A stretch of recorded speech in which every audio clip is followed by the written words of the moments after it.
मित्रों, आप सभी लोगों का एक बार फिर से स्वागत है आपके अपने चैनल मिस्टिक इंस्पायर्ड में। मित्रों, मनुष्यों को नरक में क्यों भेजा जाता है तथा घोर पाप करने वाले कुछ मनुष्यों को स्वर्ग में क्यों भेजा जाता है? किस पुण्य के कारण ऐसा पुण्य मिलता है और ऐसा वह कौन सा पुण्य है जो मनुष्य के सभी पापों को नष्ट कर देता है और ऐसा वह कौन सा पाप है जो सभी मनुष्यों के पुण्यों को नष्ट कर देता है? मित्रों, आपका ज्यादा समय नष्ट ना करते हुए वीडियो को शुरू करते हैं। मित्रों, एक बार भगवान विष्णु जी और माता लक्ष्मी जी ईर सागर में शेष नाग की सया पर विराजमान थे। तब भगवान विष्णु जी ने देखा कि माता लक्ष्मी जी बहुत ही चिंतित लग रही हैं। माता लक्ष्मी जी को यूं चिंतित देखकर भगवान विष्णु जी माता लक्ष्मी जी से कहते हैं, हे प्रिय, आप आज किसी प्रश्न को लेकर चिंतित लग रहे हैं। आप निश्चिंत होकर अपने सभी प्रश्नों को पूछिए, हम आपको आपके सभी प्रश्नों के उत्तर अवश्य देंगे। तब माता लक्ष्मी जी भगवान विष्णु जी से कहती हैं, हे प्राणनाथ, आज मेरे मन में कुछ प्रश्न उठ रहे हैं और वे प्रश्न यह हैं कि वे कौन से ऐसे कार्य हैं जिन्हें करने के बाद मनुष्य को सीधा नरक की प्राप्ति होती है और नरक में जाने का असली हकदार कौन होता है? पूजा पाठ, दान, धर्म, जप, तप आदि कार्यों को करने के बाद भी कुछ मनुष्यों को नरक में क्यों भेजा जाता है तथा घोर पाप करने वाले कुछ मनुष्यों को स्वर्ग में क्यों भेजा जाता है? किस पुण्य के कारण ऐसा पुण्य मिलता है और ऐसा वह कौन सा पुण्य है जो मनुष्य के सभी पापों को नष्ट कर देता है और ऐसा वह कौन सा पाप है जो मनुष्य के सभी पुण्यों को नष्ट कर देता है? तब भगवान विष्णु जी कहते हैं, हे देवी, आपने आज इन प्रश्नों को पूछकर पूरी मानव जाति का उद्धार कर दिया है, लेकिन मैं आपको आपके इन सभी प्रश्नों के उत्तर देने से पहले आपको एक अत्यंत महत्वपूर्ण कहानी सुनाना चाहते हूँ। परंतु आपको इस कहानी को शुरू से लेकर अंत तक पूरा सुनना होगा, क्योंकि आधा अधूरा ज्ञान खतरनाक साबित होता है। भगवान विष्णु जी की बात सुनकर माता लक्ष्मी जी भगवान विष्णु जी से कहती हैं, हे प्रभु, मैं आपको विश्वास दिलाती हूँ कि मैं इस कहानी को शुरू से लेकर अंत तक पूरा अवश्य सुनूंगी और इस कहानी का विस्तार पूरे देवलोक में करूंगी। मित्रों, भगवान विष्णु जी कहते हैं, हे देवी लक्ष्मी, एक समय की बात है, संभल नगर में एक वैश्या रहती थी। वह प्रतिदिन कई पुरुषों के साथ संबंध बनाती थी। इससे वह अत्यंत पापी बन गई थी। उसी नगर में एक चोर रहता था। वह रात होते हाय अपने घर से निकलकर चोरी चुपके से उसी नगर के घरों में चोरी करता था। क्योंकि वह चोर बहुत ही गरीब था, उसके घर में अन्न का एक दाना तक नहीं था, इसलिए वह उसी नगर में चोरी करके अपने परिवार का पेट पाल रहा था। उसी नगर के समीप एक नगर था। उस नगर में एक राजा राज्य करता था। वह राजा अपनी प्रजा से बहुत प्रेम करता था। वह प्रतिदिन अन्य प्रकार के यज्ञ पूजा पाठ करता था और वह प्रतिदिन अपनी प्रजा को दान धर्म से निवृत्त कराता था, जिस कारण से उसकी प्रजा बहुत ही प्रसन्न रहती थी। उस राजा ने एक मंत्री को नियुक्त कर रखा था। वह राजा उस मंत्री का बहुत सम्मान करता था, लेकिन वह मंत्री राजा के सामने तो दिखाने के लिए अच्छा बनता था, उसकी अच्छाई का बक करता था, किंतु वह मंत्री उस राजा के पीठ पीछे उसकी हमेशा बुराई किया करता था। वह नगर के कई लोगों को सताता था और उसके कहने पर उस नगर के राजा ने कई लोगों को दंड दे दिया था। इसलिए वह मंत्री अपने आप को हमेशा कोसता रहता था और अपने आप को संसार का सबसे बड़ा पापी मनुष्य मानता था। वहीं उसी नगर में एक धनवान सेठ रहता था। वह सेठ प्रतिदिन गाय माता की सेवा करता था। वह द्वार पर आए हुए अतिथियों को बड़े प्रेम से घर के अंदर बिठाकर भोजन कराता था और वह द्वार पर आए हुए साधु संतों को बिना दक्षिणा दिए घर से नहीं लौटता था। इस वजह से वह अपने आप को बहुत ही पुण्यवान समझता था। उसी नगर के समीप एक और नगर पड़ता था। उस नगर में एक विद्वान ब्राह्मण एक टूटी फूटी सी कुटिया बनाकर रहता था। उसके घर की दशा बहुत ही दयनीय थी। उस विद्वान ब्राह्मण के घर में अन्न का एक दाना तक नहीं था। वह प्रतिदिन नगर के घरों में भिक्षा मांगकर अपने परिवार का पालन पोषण कर रहा था, लेकिन जब कोई भी व्यक्ति उस ब्राह्मण को भिक्षा नहीं देता था तो ब्राह्मण और उसकी पत्नी को भूखे पेट ही रात बितानी पड़ती थी। इससे वह बहुत ही परेशान रहता था। एक दिन उसने सोचा कि क्यों ना मैं शिष्यों से धन लेकर उन्हें शिक्षा दूं, और जब इस बारे में उस विद्वान ब्राह्मण ने अपनी पत्नी से पूछा तो वह उसकी पत्नी ने भी उसे ऐसा करने के लिए स्वीकृति दे दी। तब उसके दूसरे दिन से वह विद्वान ब्राह्मण उस नगर के कुछ बालकों को शिक्षा देने लगता है। बालकों को शिक्षा देने के बदले में वह विद्वान ब्राह्मण उनसे दक्षिणा के रूप में कुछ धन लेने लगता है, जिससे वह अपने परिवार का पालन पोषण अच्छी तरह से कर पा रहा था। लेकिन उन बालकों से शिक्षा देने के बदले में वह उनसे कुछ धन लेने के कारण वह खुद को बहुत बड़ा पापी समझने लगा था। उसी नगर में एक गरीब किसान रहता था। वह गरीब होने के कारण अपने परिवार का ठीक तरह से पालन पोषण नहीं पा रहा था, जिससे वह बहुत ही परेशान रहता था और वह बहुत मेहनत करके अपने परिवार का पालन पोषण कर रहा था। मित्रों, भगवान विष्णु जी कहते हैं, हे देवी लक्ष्मी, एक दिन उन 6 लोगों की अचानक से मृत्यु हो जाती है। मृत्यु होने के बाद उन सभी के पास यमलोक के दूत आ जाते हैं और एक एक करके उन सभी को यमलोक ले जाते हैं। यमलोक पहुंचने के बाद वे सभी वहां का भयानक दृश्य देखकर बहुत ही ज्यादा डर जाते हैं। उनके पैर तक कांपने लगते हैं और वे सभी देखते हैं कि यमराज जी स्वर्ण से बने हुए विशालकाय सिंहासन पर विराजमान हैं। उन्होंने सिंहों से बने हुए स्वर्ण को धारण कर रखा है और उनके पास समस्त प्राणियों का लेखा जोखा रखने वाले चित्रगुप्त जी बैठे हुए हैं। चित्रगुप्त जी के पास समस्त प्राणियों का लेखा जोखा रखा हुआ है। वे सभी थोड़ा सा आगे चलते हैं और देखते हैं कि नरक के द्वार पर बहुत ही तीव्र गति से धधकती हुई अग्नि की ज्वाला दिखाई दे रही है। यमदूत कुछ मनुष्य को नर की धधकती हुई अग्नि में धकेल रहे हैं, जिससे वे बहुत जोर जोर से बचाने के लिए विलाप कर रहे हैं। और वहीं दूसरी तरफ स्वर्ग के द्वार से सुंदर सा प्रकाश दिखाई दे रहा है और यमदूत कुछ मनुष्यों को स्वर्ग की ओर ले जा रहे हैं, जिससे वे मनुष्य बहुत ही ज्यादा प्रसन्न दिखाई दे रहे हैं। यह सारा दृश्य देखकर वे 6 मनुष्य एक दूसरे से वार्तालाप करने लगते हैं और अपने अपने पाप और पुण्य कर्मों के बारे में चर्चा करने लगते हैं। उन 6 मनुष्यों में से 5 मनुष्यों ने तो अपने जीवन में घोर पाप कर रखे थे और वे चारों मनुष्य यह अच्छी तरह से जानते थे कि उनके पाप कर्मों के हिसाब से यमराज जी उन 5 को नरक में ही भेजेंगे। लेकिन उन चारों को अपने कर्मों का फल भोगने में कोई ऐतराज नहीं था। उन 6 मनुष्यों में सिर्फ उस सेठ ने अपने जीवन में कई अच्छे कर्म किए हुए थे, इसलिए उस सेठ को अपने कर्मों को भोगने का कोई भय नहीं था। उन 6 मनुष्यों में से पहला एक चोर था, दूसरी एक वैश्या थी, तीसरा एक विद्वान ब्राह्मण था, चौथा राजा का मंत्री था, 5वां एक गरीब किसान था, छठा एक धनवान सेठ था। वे 6 मनुष्य अपने अपने जीवन के सभी कर्मों के फलों को भुगतने के लिए बिल्कुल तैयार थे और वे 6 मनुष्य एक दूसरे को अपने पाप और पुण्य कर्मों को बताने लगते हैं। मित्रों, भगवान विष्णु जी माता लक्ष्मी जी से कहते हैं, हे देवी लक्ष्मी, उन 6 मनुष्यों में से सबसे पहले वह चोर कहता है, भाइयों, मुझे तो पक्का पता है कि मैं नरक में ही जाऊंगा, क्योंकि मैंने अपने ही नगर में रहने वाले लोगों के घरों में बहुत बार चोरी की है।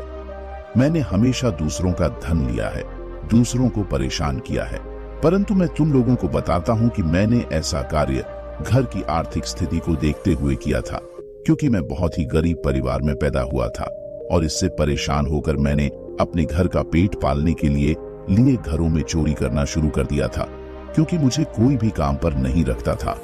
ईश्वर ने मेरे भाग्य में यही लिखा था, इसलिए मैं ही हम 6 मनुष्यों में से सबसे बड़ा पापी हूँ। यमराज जी मुझे मेरे पापों से मुक्ति नहीं देंगे और पता नहीं मुझे अगला जन्म किस जानवर का मिलेगा। पता नहीं यमराज जी मेरे पापों के लिए मुझे कौन सा दंड देने वाले हैं। फिर वह वैश्या कहने लगती है, भाइयों, हम 6 में से तो मैं ही सबसे बड़ी पापी हूँ। मुझसे बड़ी पापी यहाँ पर कोई भी नहीं है और मेरे से बड़ा पाप यहाँ पर शायद ही किसी ने किया होगा। मैं अनेक पुरुषों के साथ संबंध बनाती थी, इसलिए मैं हम 5 में से सबसे बड़ी पापी हूँ, क्योंकि शास्त्र भी कहते हैं कि जो स्त्री अनेक पुरुषों के साथ संबंध बनाती है उसे नरक में ही डाला जाता है। इसीलिए मेरे लिए भी नरक के द्वार खुले हुए हैं, किंतु मैं तुम सबसे कसम खाकर कहती हूँ कि मैंने यह पाप जानबूझकर नहीं किया है, क्योंकि जब मैं बहुत छोटी थी तब एक निर्दय व्यक्ति ने मुझे अपने घर से जबरदस्ती उठाकर एक कोठे पर बेचा दिया और मुझे वैश्या बना दिया। इसलिए मैंने मजबूर होकर अनेक पुरुषों के साथ संबंध बनाए हैं। मेरे पास जिंदा रहने के लिए सिर्फ यही एक उपाय रह गया था। मैं करती भी तो क्या करती, और मेरे पास इतनी हिम्मत भी नहीं थी कि मैं उस निर्दय व्यक्ति से लड़ सकूं।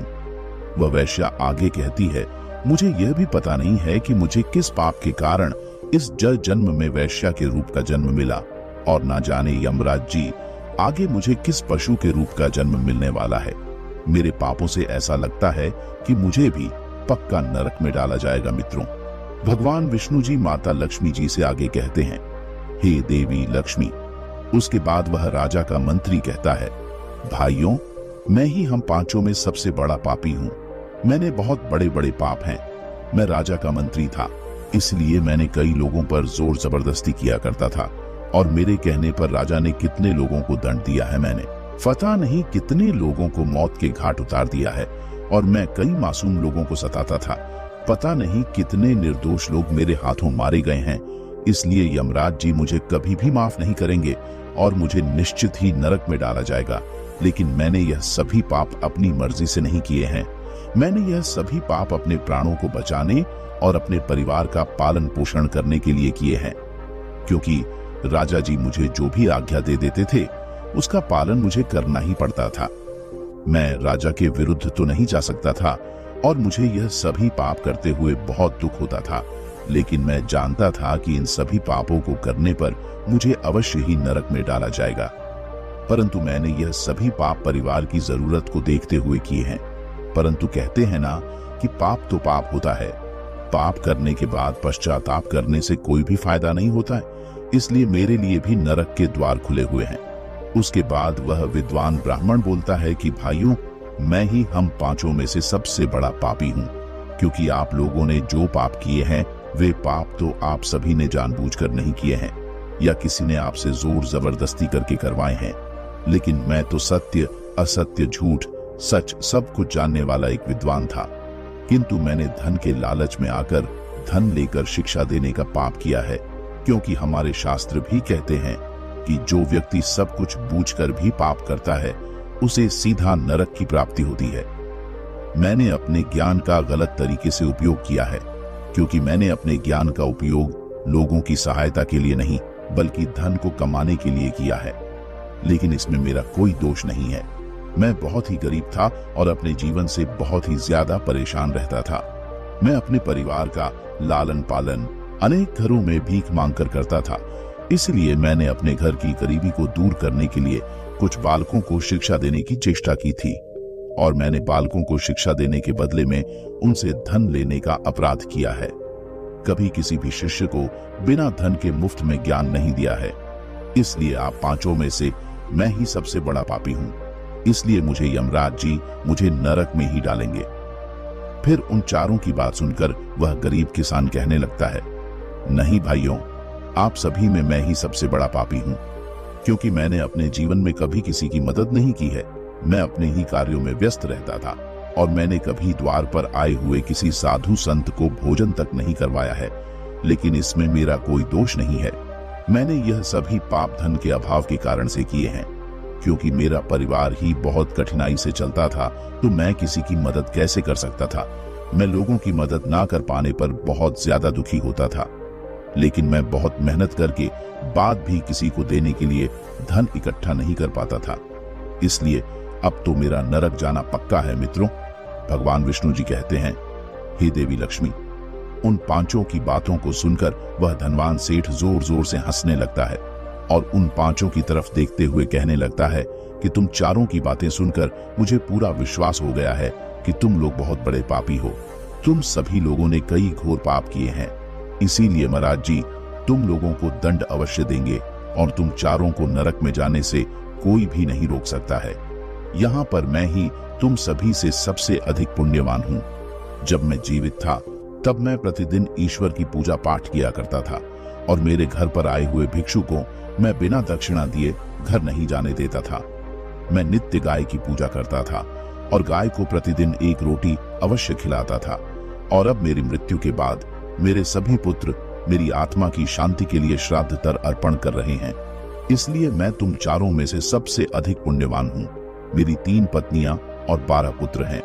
इतने सारे लोग मेरी मुक्ति के लिए उपाय निकाल रहे हैं।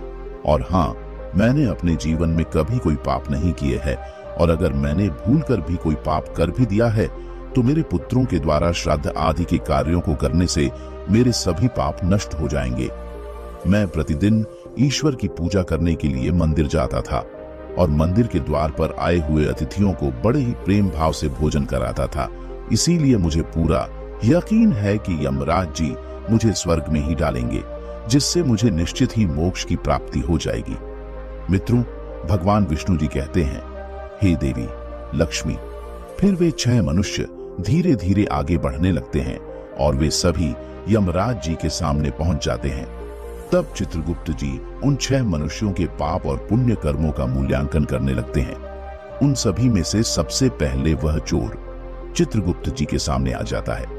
फिर चित्रगुप्त जी उस चोर के पाप और पुण्य कर्मों का लेखा जोखा निकालते हैं। उस चोर के पाप और पुण्य कर्मों का लेखा जोखा निकालने के बाद यमराज जी उस चोर के बारे में कुछ देर सोचने लगते हैं। उसके बाद यमराज जी उस चोर को स्वर्ग में जाने के लिए कह देते हैं। यह सुनकर वह चोर बड़ा ही आश्चर्य में पड़ जाता है, लेकिन वह ज्यादा कुछ न सोचते हुए बड़ी ही प्रसन्नता से स्वर्ग के द्वार की ओर चला जाता है। दूसरी बारी वैश्या की आती है।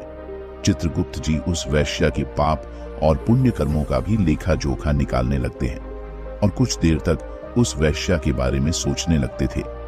फिर वे उस वैश्या के पाप और पुण्य कर्मों का मूल्यांकन करके यमराज जी उस वैश्या को भी स्वर्ग में जाने के लिए कह देते हैं।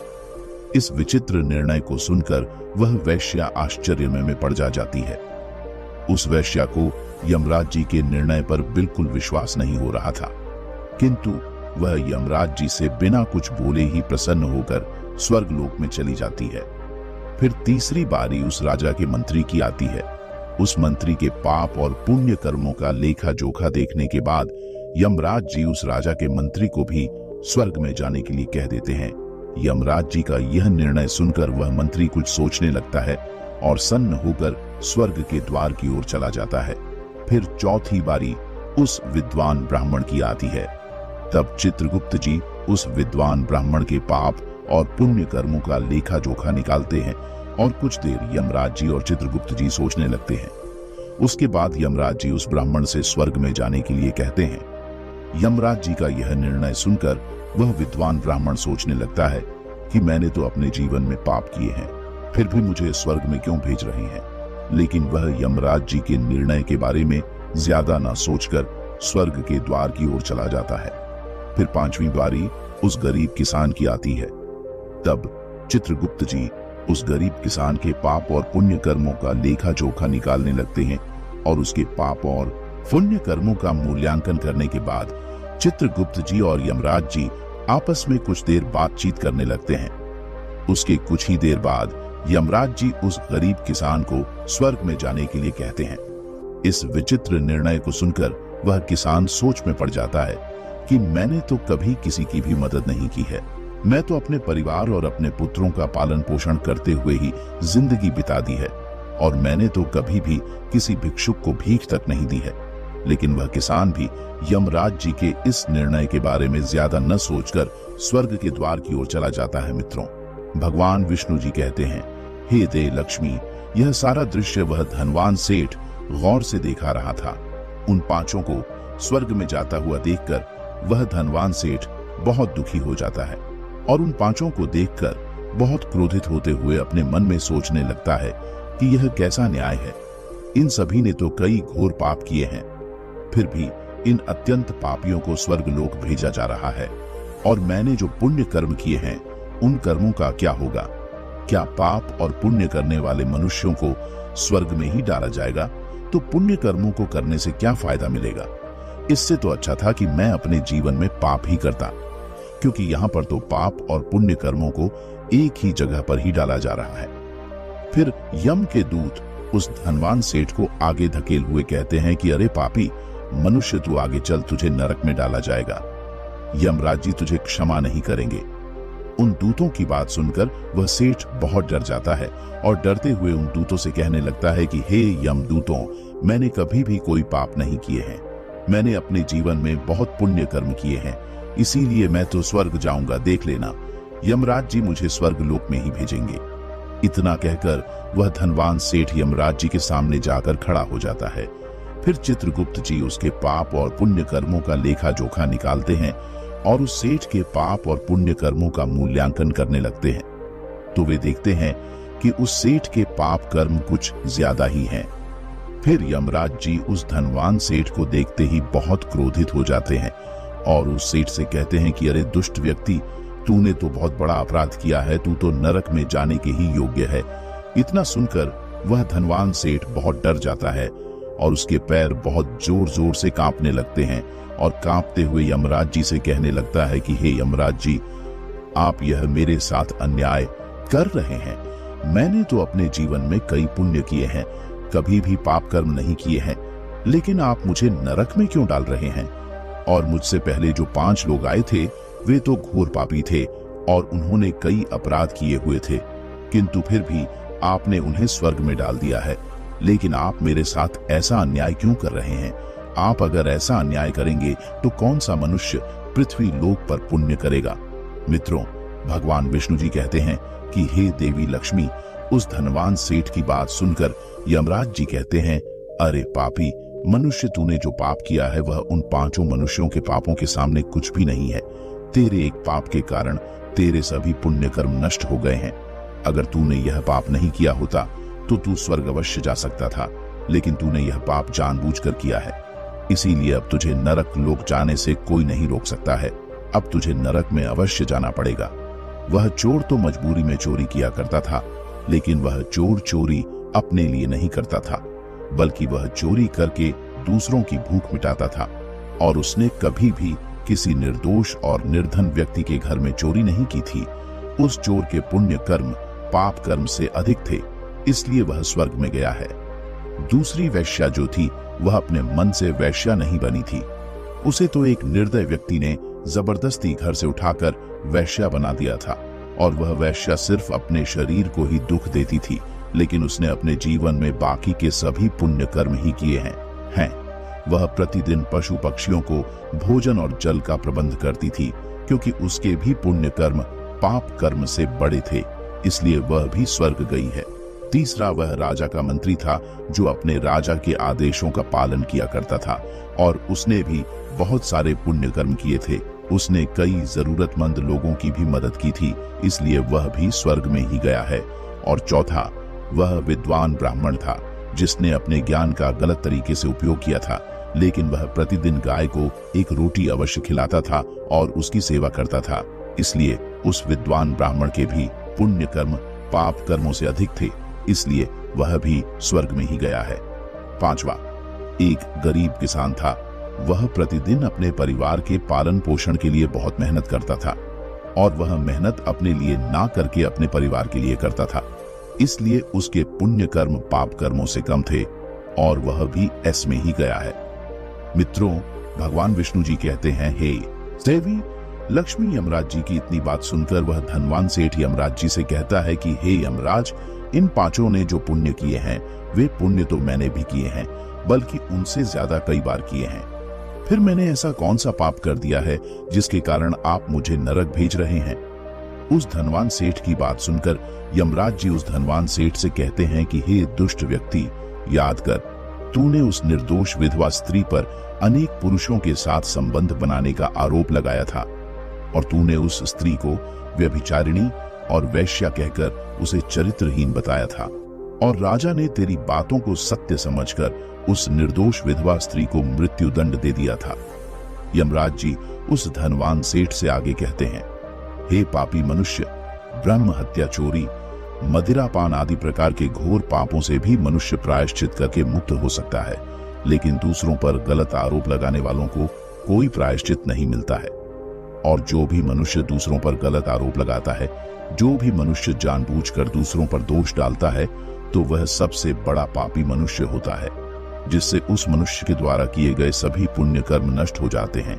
और इसीलिए तूने अपने जीवन में जितने भी पुण्य कर्म किए हैं वे तेरे इस एक पाप के कारण नष्ट हो गए हैं।